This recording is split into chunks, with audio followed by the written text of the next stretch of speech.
Hi, amigos. Esse é o canal ABS Construção e eu sou o Dr. Antônio Schultz.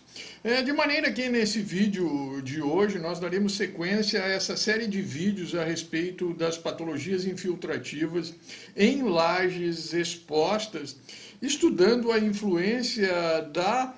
do calor de reação do cimento no fissuramento, nas porosidades superficiais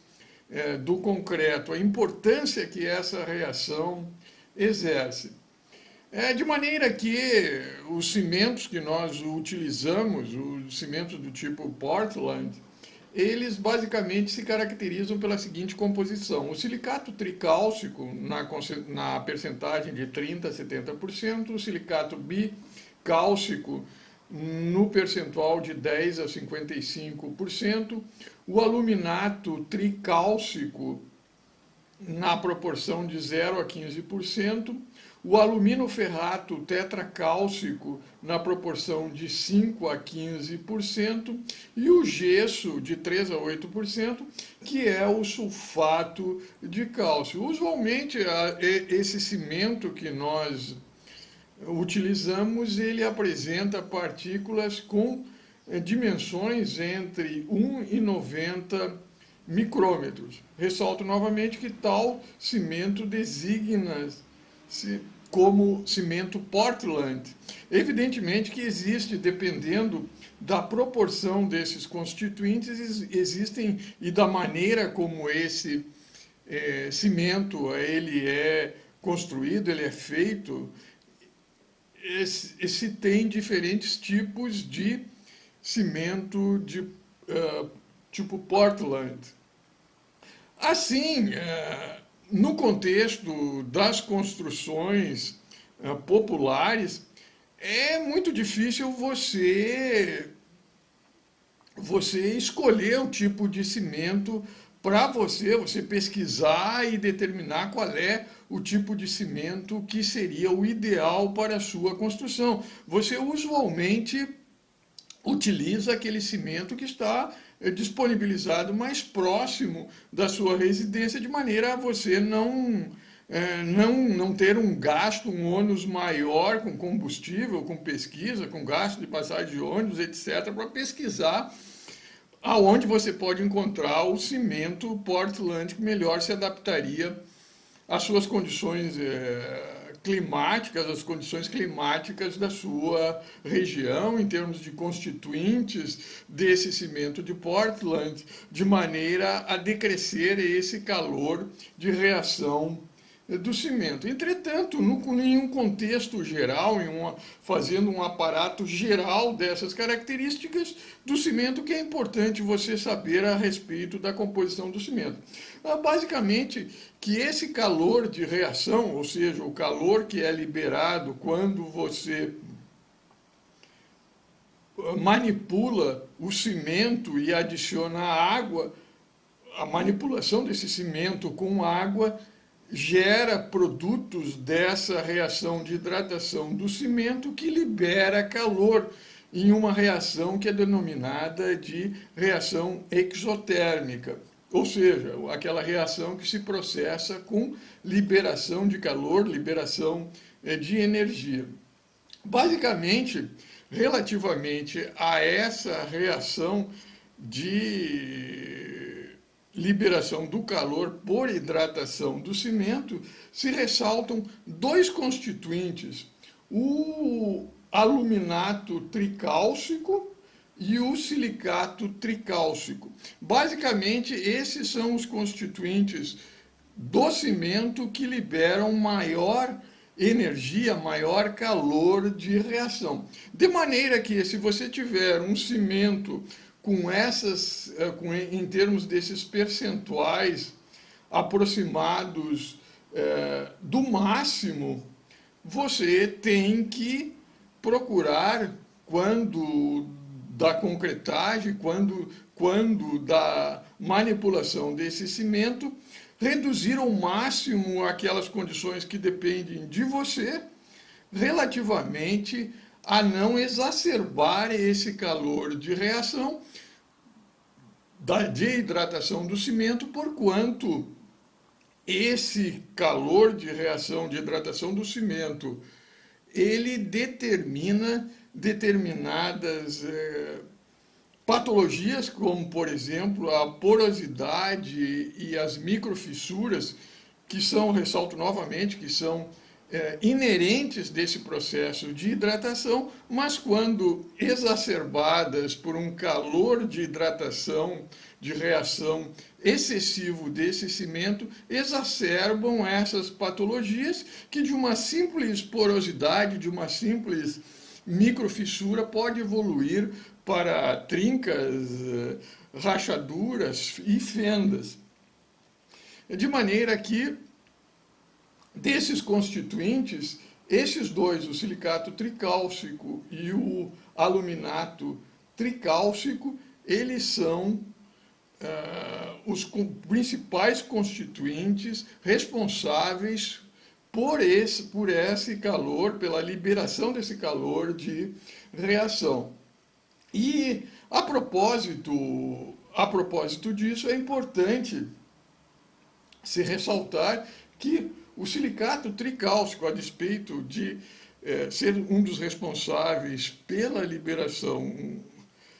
de calor, ele também, junto com o silicato bicálcico, ele é responsável, são os dois constituintes principais da composição do cimento, responsáveis pela resistência, de maneira que esse silicato tricálcico ele determina um aumento da resistência crescente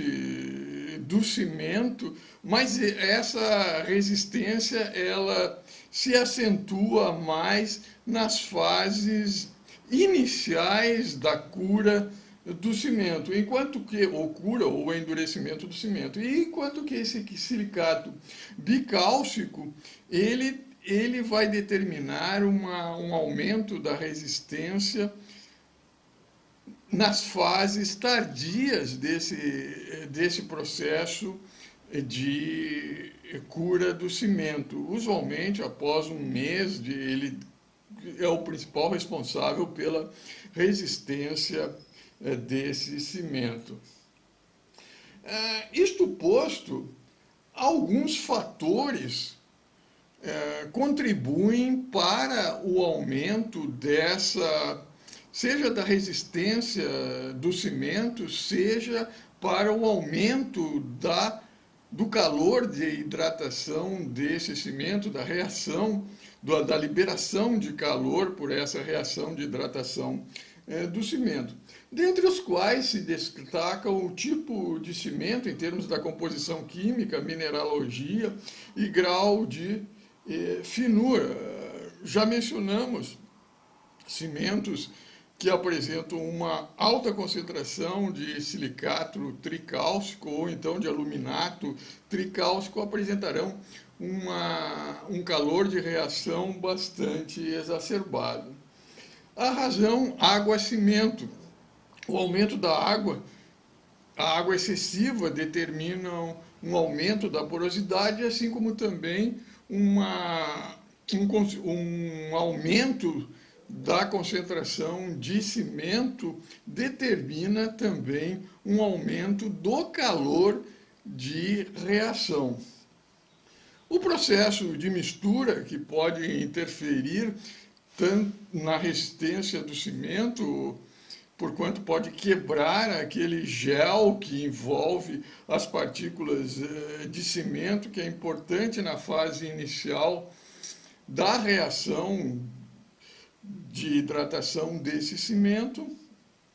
de maneira a comprometer a resistência. As condições de cura, de cura também uma hidratação, no mínimo praticamente constante, no mínimo de 7 dias até 28 dias, também determina uma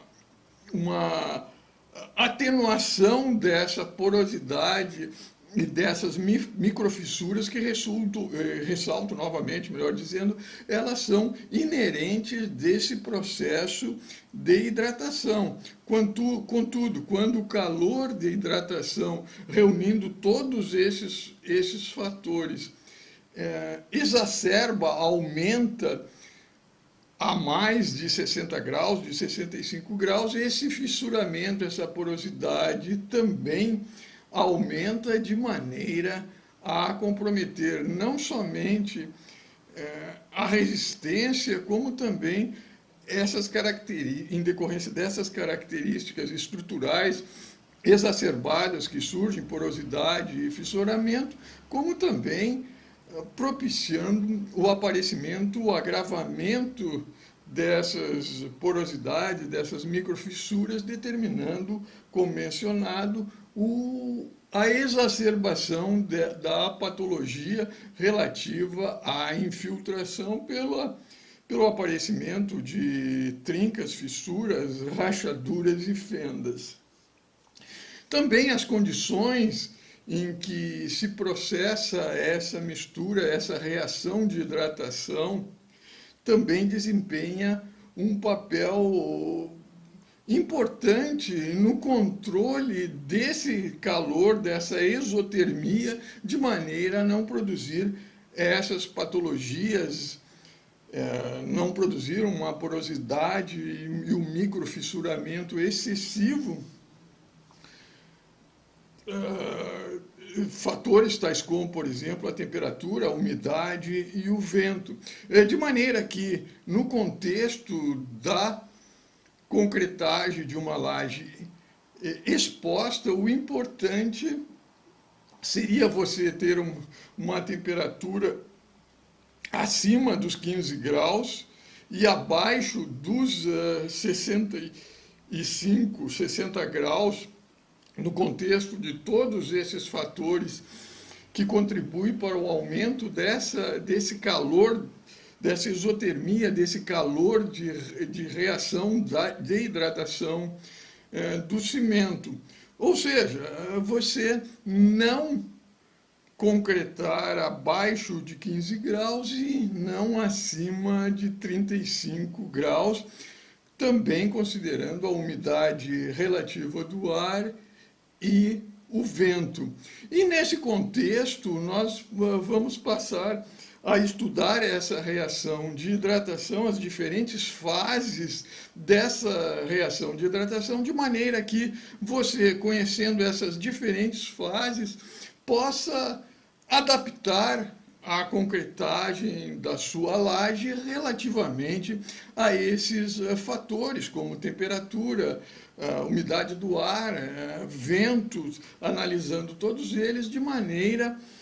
a propiciar uma concretagem, uma reação de hidratação do cimento que reduza o máximo possível o surgimento, ressalto novamente, normal de porosidades e microfissuras inerentes dessa reação de hidratação do cimento.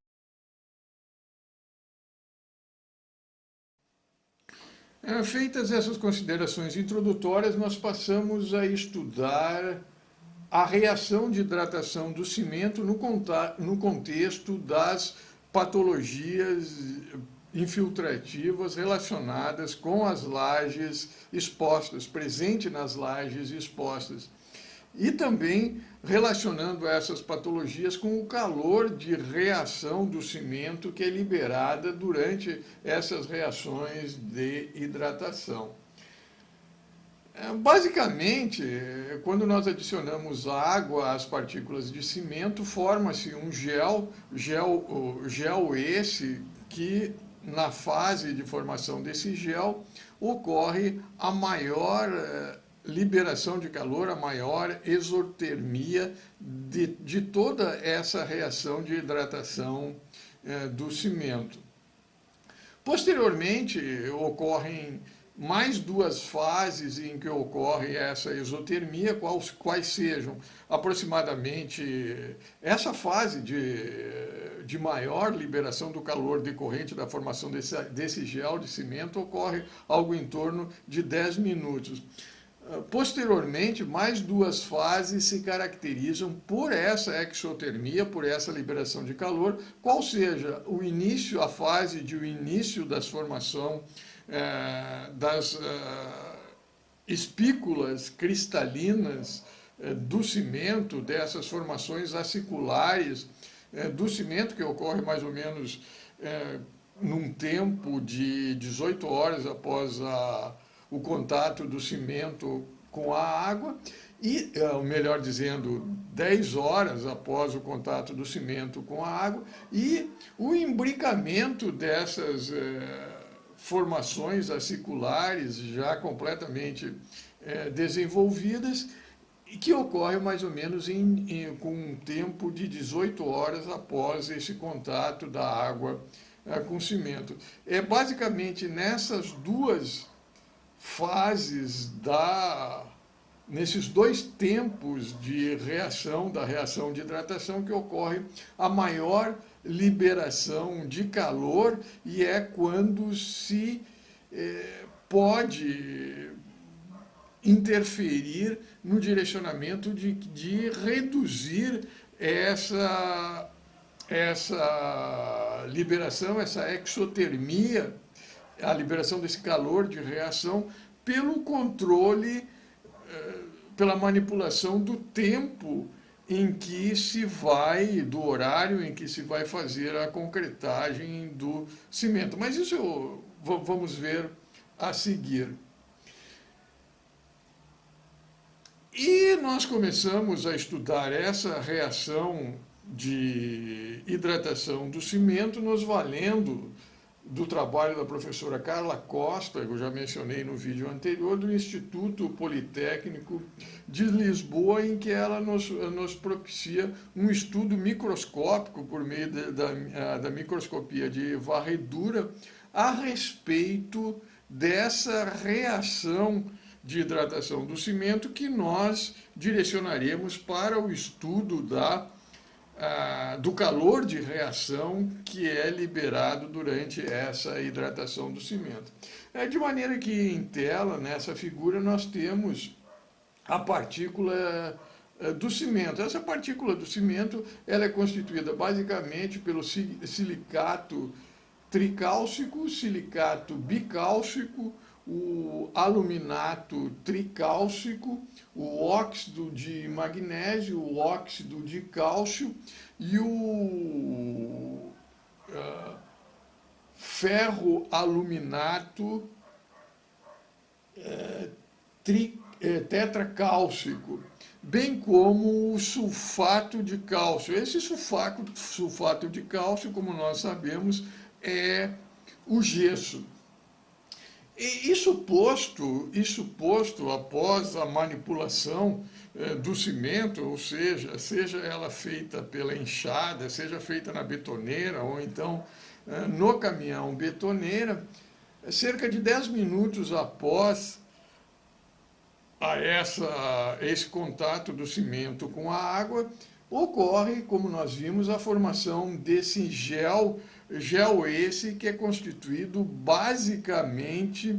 pela etringita, que é um produto da reação do aluminato de cálcio com o sulfato de cálcio, produzindo essa etringita, que também é conhecida como o ferroaluminato tricálcico hidratado. E é nessa etapa 1 dessa reação de hidratação do cimento, que se ocorre a maior liberação de calor. Entretanto, como se dispõe de um volume adequado de água ainda que não evaporou, essa reação ela não é prejudicial no contexto da estruturação final do concreto. Posteriormente, nós tem uma outra fase, uma outra etapa, que é com 10 horas, em que ocorre a formação do silicato de cálcio hidratado, em que esse cálcio, ou melhor dizendo, esse silicato, ele se deposita em volta das partículas, exteriormente a essas partículas do cimento. E é nessa fase que começa também a se formar as projeções aciculares do cimento, ou seja, essas projeções, essa cristalização do cimento. Numa fase 3 dessa reação de hidratação, ocorre o crescimento dessas estruturas cristalinas, de maneira que, tanto nessa etapa 2 como nessa etapa 3, ressalto novamente, é que ocorre essa exotermia envolvendo essa reação de hidratação do cimento. Posteriormente a essa liberação essa exotermia, ocorre a transformação desse ferroaluminato tricálcico hidratado em ferroaluminato monocálcico hidratado. A partir daí ocorre um decréscimo nessa exotermia, nessa liberação de calor, no direcionamento da formação já da matriz constituída por silicato, basicamente de silicato de cálcio hidratado envolto por esses cristais, essas projeções aciculares. Portanto, essa entregita que se forma nessa etapa 1 da reação, na formação desse gel, se chama entregita primária, etrengita primária. E a que se forma nessa etapa 2 é a entregita secundária, 2 e 3 da reação, é a entregita secundária. Lembrando que os picos, ressaltando que os picos de exotermia são basicamente 3. Nessa etapa 1 de formação do gel, nessa etapa 2 e nessa etapa 3, coincidindo ambas as reações exotérmicas de maior intensidade, coincidindo com a formação da entregita primária, que ocorre nessa etapa 1, na formação do gel do cimento, e nas etapas 2 e 3. Compreendida essa reação de hidratação do cimento, nós passamos a estudar o calor de reação do cimento que é liberado durante essa hidratação. E ela é ilustrada em um gráfico em que nós temos a liberação de calor no eixo dos y e o tempo em horas no eixo dos x. De maneira que nessa primeira etapa dessa reação, que é dividida em 5 etapas, nessa primeira etapa que ocorre nos primeiros 10 minutos após esse contato do cimento com a água, em que se forma esse gel, é que nós constatamos que essa exotermia se encontra em um valor máximo. Posteriormente, ela decresce em decorrência da formação dessa entregita, porquanto os sulfatos que são incorporados nessa entregita primária, eles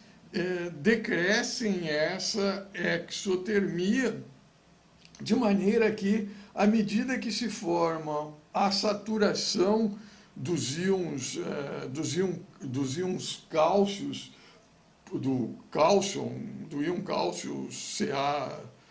mais 2, também volta-se a elevar essa exotermia no intervalo entre as etapas 1 e 2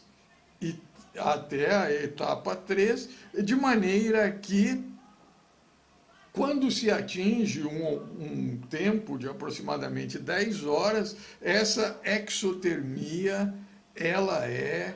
máxima. Posteriormente, ela decresce e forma novamente um outro pico que coincide com essa etapa, entre a etapa 3 e a etapa 4, que coincide também com a formação da entregita secundária e que também começa a partir desse período, desse pico, começa novamente a decrescer pela formação secundária dessa entregita, ou seja, pela transformação da entregita primária em secundária, ou seja, do ferro aluminato tricálcico hidratado em ferro aluminato monocálcico hidratado. Então, basicamente, em decorrência com essa transformação, começa a decrescer, porque novamente os íons sulfatos eles são incorporados nessa entregita secundária. E posteriormente entra-se numa fase em que a água, a reação toda, ela diminui essa exotermia em decorrência do contato, da difusão da água de permeio a essa matriz de silicato de cálcio que está se formando. Então, é basicamente essa a reação de hidratação do cimento e, consequentemente, as reações de liberação de calor. Ressaltando, mais uma vez, porque isso é um aspecto importante, que a liberação do calor ela se é máxima, se acentua e ela é máxima 10 minutos após o contato do cimento com a água, posteriormente decresce, aumenta novamente e adquire um pico,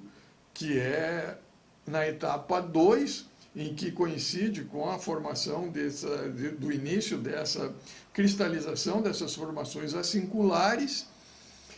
ocorre a liberação máxima de calor e, posteriormente, um decréscimo e, novamente, um pequeno pico, um pico um pouco menos acentuado, que é denominado de ombro da reação, que coincide com a formação da entregita secundária. Então, é importante se conhecer, em termos temporal, de um marco temporal, quando ocorrem essas reações de maior liberação de calor, porquanto, como nós vimos, se pode interferir nessa reação, nessas reações, nessa exotermia, no direcionamento de se controlar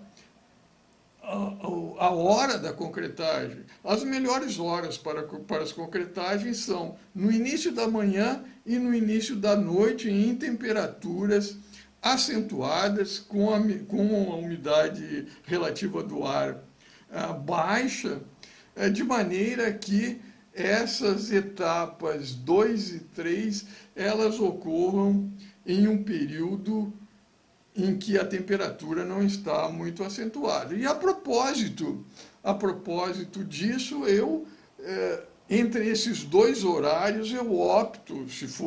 eu tivesse que fazer uma concretagem, eu optaria,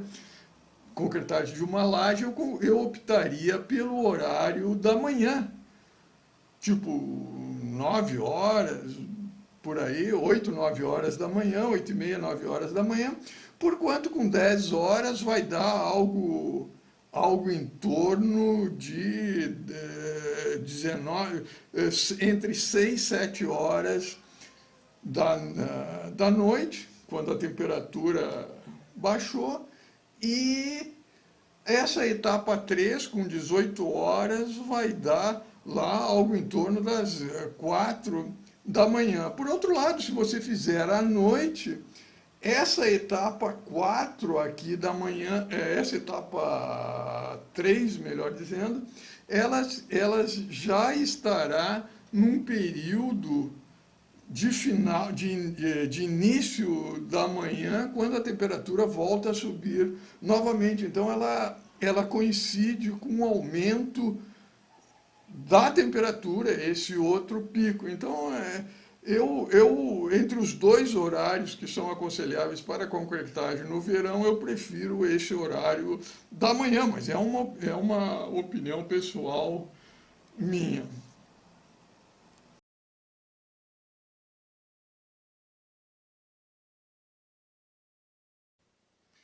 Isto posto, eu volto a ressaltar que, a despeito da concretagem ter sido feita adequadamente,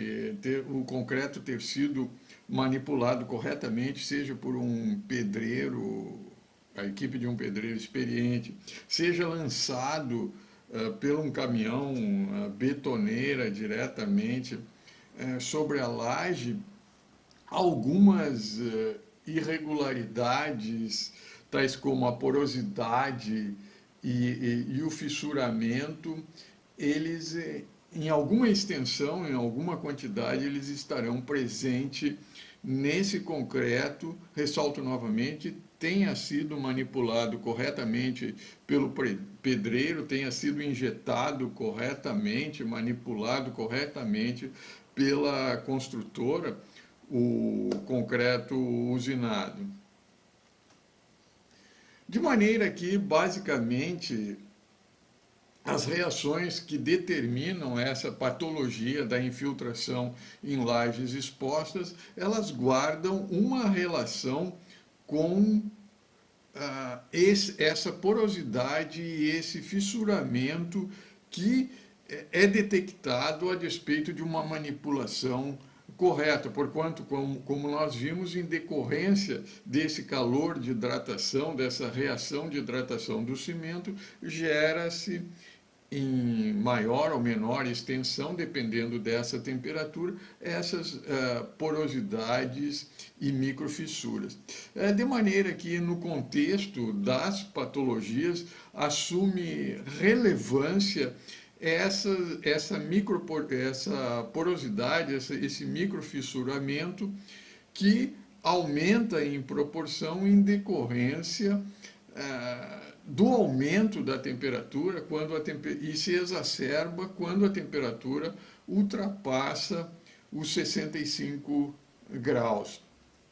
De maneira que, no contexto das patologias infiltrativas, o mecanismo guarda uma relação direta com essa elevação da temperatura da reação de hidratação do cimento. De maneira que, nos materiais argilosos, nós temos álcalis presentes no agregado. Álcalis esses que reagem com materiais silicosos, como, por exemplo, a sílica, o silicato, ou com o cálcio, e que em decorrência desse fissuramento, desse maior fissuramento, dessas maiores porosidades, esses materiais eles se localizam, eles permanecem nessas porosidades, nessas microfissuras, de maneira que, ao reagirem com a água, eles determinam a formação de compostos esses que promovem a expansão do concreto, que ultrapassa o limiar de resistência desse concreto, de maneira que gera esse fissuramento. É importante se ressaltar que essas reações elas podem ocorrer tanto em decorrência desse aumento de porosidade, de microfissuras decorrente desse calor de hidratação do concreto, como também em decorrência de determinados materiais, tais como, por exemplo, os sulfatos, eles penetrarem por essas porosidades, por essas microfissuras, em decorrência, por exemplo, em cidades como São Paulo, Rio de Janeiro, cidades maiores, em decorrência dessa chuva ácida. De maneira que esse calor de hidratação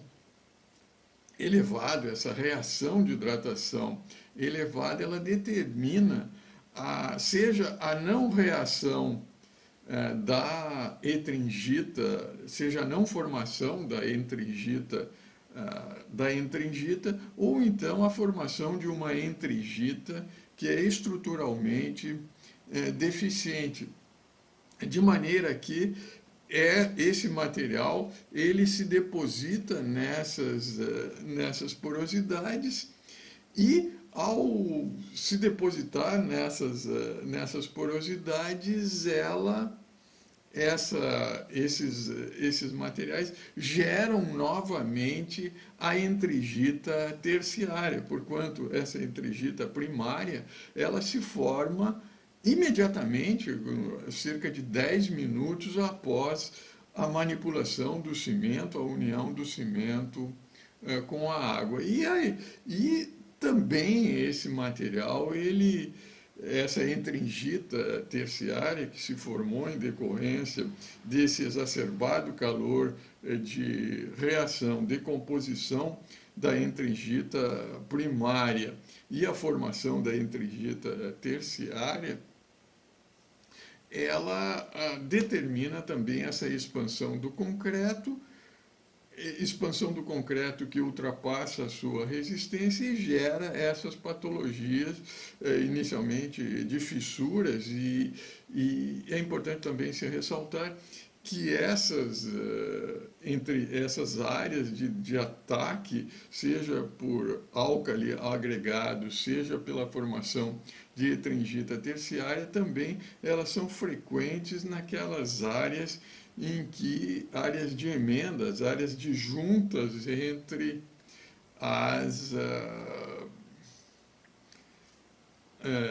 de juntas e emendas nas lajes. De maneira que,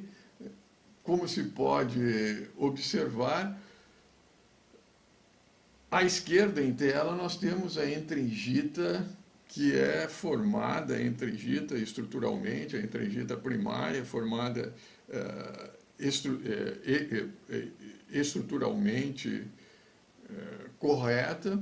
e à direita nós temos a entringita terciária, onde se percebe que a quantidade de entringita formada é bem menor e, além disso,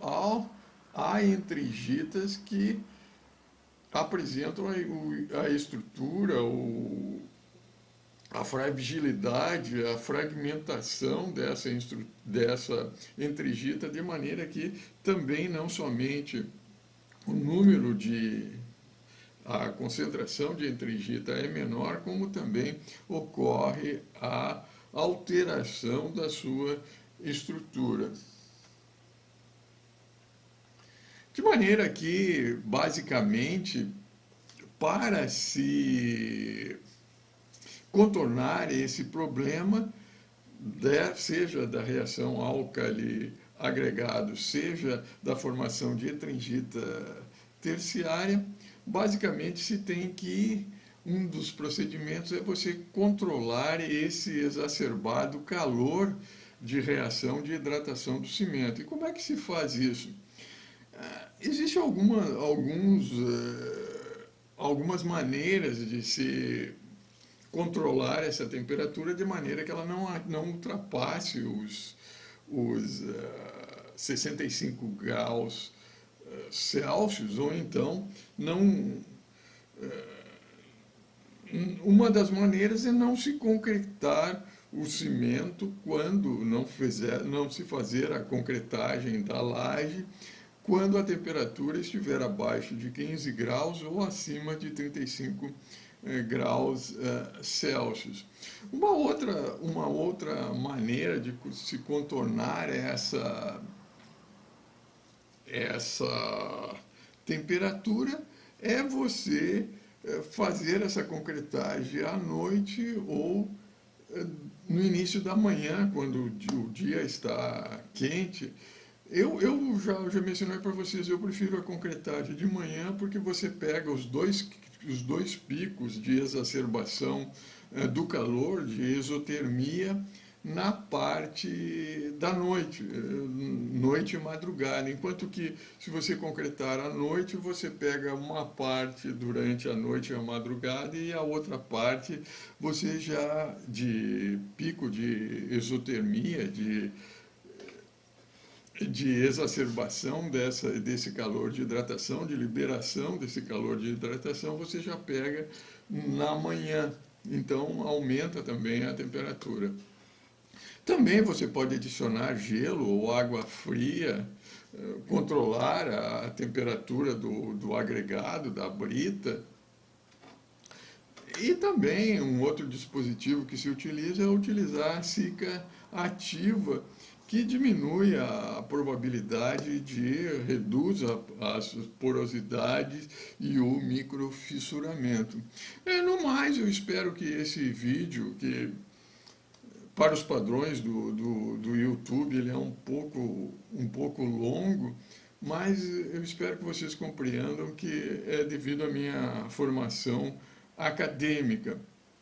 No mais, eu espero que esse vídeo possa ter contribuído para vocês compreenderem a importância